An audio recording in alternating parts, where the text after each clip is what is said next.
बायको असते. बायको जेव्हा त्या घरामध्ये लग्न करून येते त्यावेळेस ती तिच्या नवऱ्याच्या आधारावरतीच येते. ती नवऱ्याला वारंवार फोन करत असते. त्यावेळेस तो सारखं तिला चिडतो आणि सारखा म्हणत असतो, मला सारखं प्रत्येक वेळेस कॉल नको करत जायचं.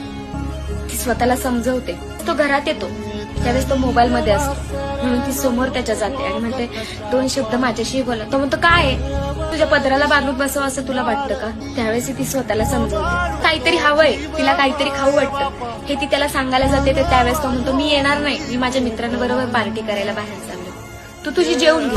तेव्हाही स्वतःला समजवते. ती तिचा वेळ मग असाच घालवते कामात, मुलांमध्ये. ती काही वेळ तिला एक सून, नातू असे तोच नवरा तिच्या जवळ जातो आणि मग तिला म्हणतो, तू तुझा वेळ कामात, मुलांमध्ये, सुनांमध्ये, नातवंडामध्ये घालवते, थोडा वेळ मला. त्यावेळेस ती म्हणते, ज्यावेळेस मला तुझ्या आधाराची जास्त गरज त्यावेळेस तू मला बदलायला भाग पाडलं आणि मी माझ्या स्वतःला बदललं. माझं मन